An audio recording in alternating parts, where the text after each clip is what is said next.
Planejamento e Gestão do Orçamento Familiar. Esse é o 5º capítulo do nosso curso e essa entrevista será para introduzir você, cursista, nesse tema. Estamos aqui mais uma vez do lado da Ana Cláudia, consultora do projeto, e do professor André Xavier.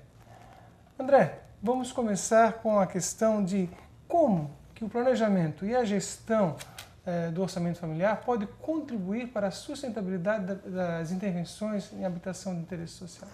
Bem, Elcio, normalmente a gente acha que orçamento familiar e planejamento familiar é feito para a área de negócios. E essa tem sido uma tendência, na maioria das vezes, dentro das organizações, seja ela do terceiro setor, das organizações sociais, ou organizações um pouco do setor privado. Mas a casa, a gente tem que pensar na casa como um ambiente que é o seu negócio, é o patrimônio, é o sonho das famílias. Então as pessoas, na verdade, precisam fazer o orçamento familiar, o planejamento do orçamento familiar, numa perspectiva da sustentabilidade. Ele precisa perceber que o orçamento é algo que vai junto com a casa, ser necessário para que ele possa, em alguns casos, pagar a prestação da casa e também fazer a ampliação, comprar móveis e melhorar a sua qualidade de vida. E nessa questão do planejamento e da gestão, a participação das pessoas envolvidas é importante também? Super importante. Então, normalmente, o chefe ou aquela pessoa que prioritariamente assume a liderança da casa, ela tende a contribuir mais com o orçamento. Porém, o orçamento é uma responsabilidade de toda a família. Então, desde os filhos que ganham, que trabalham, que possuem uma renda, seja uma renda fixa, seja uma renda variável, esporádica, temporária, toda essa renda deve ser composta dentro do orçamento familiar. Deve ser uma conversa muito natural, onde todos, de alguma forma, possam contribuir com a sua renda, uma vez que também cada pessoa contribui com as suas despesas. Então, a ideia do orçamento é fazer um equilíbrio, pensar na balança de dois pratos, onde de um lado você vai ter a renda e do outro lado você vai ter as despesas. E o equilíbrio é tentar perceber quando essa renda é suficiente para pagar as despesas. André, essa nova normativa traz uma perspectiva de desenvolvimento socioeconômico, para além do que era feito anteriormente na prática do trabalho social em habitação. Como você vê a educação financeira neste contexto? Uma excelente pergunta, Ana.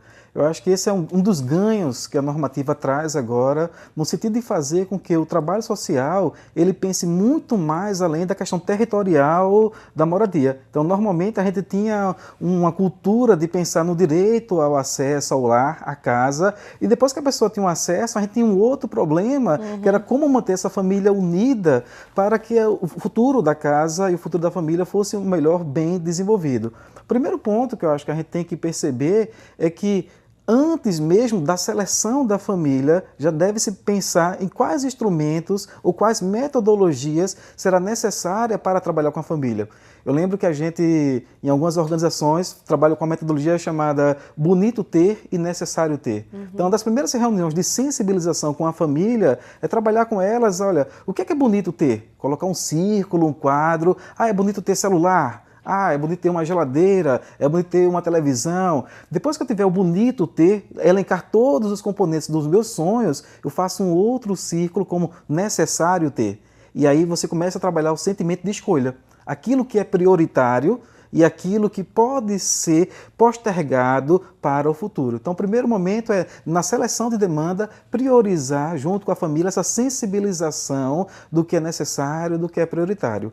Tendo isso, o técnico, o agente social, ele precisa também trabalhar com alguma ferramenta, com algum instrumento, que normalmente a gente pensa que é alguma coisa muito sofisticada. André, eu não consigo fazer educação financeira na comunidade porque eu não tenho um computador, eu não tenho Excel, eu não tenho PowerPoint, comunidades que muitas vezes a gente não tem energia elétrica bem desenvolvida, mas não precisa. O instrumento tem que ser de acordo com o perfil de cada família. Então, qualquer folha de papel, onde ela possa anotando, ou na parede, ou na porta de casa, aquilo que ela está ganhando, aquilo que ela está gastando, e daí perceber se há um espaço para que ela possa, em alguns casos, poder pagar a prestação. Porque nessa normativa agora, a gente tem os casos de famílias que vão pagar uma prestação mesmo sendo subsidiada, e as famílias de favelas urbanas que não vão pagar, mas normalmente as pessoas que também que não pagam, elas quando entram na casa querem expandir, querem ampliar. As pessoas normalmente relacionam satisfação com comprar algum bem, né? Você pode relatar casos da satisfação em ter um orçamento equilibrado, em poder poupar? Perfeito. Tem uma coisa que a gente percebe muito é que o que é uma família feliz, né? O que é um casal feliz? Uma família feliz é aquela família que tem sonhos e que tem sonhos que são sonhos realizáveis. Normalmente, quando as pessoas não poupam, normalmente, quando as pessoas não trabalham bem o orçamento familiar, o nível de estresse, de discussão familiar começa a acontecer.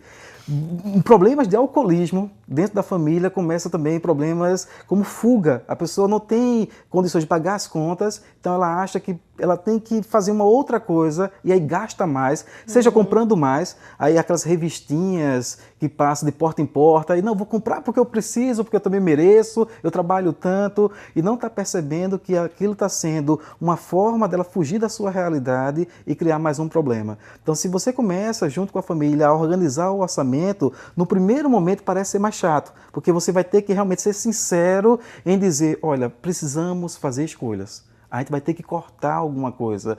Eu gosto de toda semana ir ao pagode. Eu não vou mais ao pagode todo final de semana.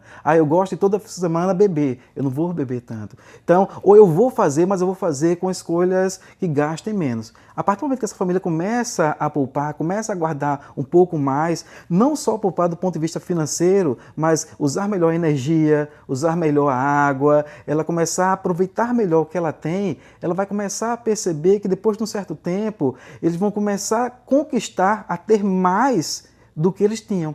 E nessa conquista começa a satisfação dos sonhos serem realizados. Então a educação financeira, na verdade, ela vem para satisfazer a realização do sonho. Ela une famílias, ela une pessoas. Então o dinheiro traz sim felicidade, André. Traz felicidade. Eu acho que essa é outra coisa que a gente tem um estigma de dizer assim, ele não é a causa da felicidade, mas ele contribui com a felicidade. E então, dessa forma de pensar, na verdade, o planejamento do orçamento, gestão do orçamento familiar, ele não tem um destino, as pessoas a que se destina é de maneira ampla, então não é só para as pessoas que têm habitação de interesse social. Pergunta excelente, Elcio. Esse é outro paradigma que a gente tem, outro mito, que só quem faz orçamento familiar é quem tem dinheiro, é quem é rico. Na verdade não, é para todas as pessoas. Qualquer pessoa que consome, qualquer pessoa que tem um sonho, qualquer pessoa que tem uma perspectiva de trabalho deve fazer sim o seu orçamento familiar. E aí cada um deve priorizar de acordo com a sua função.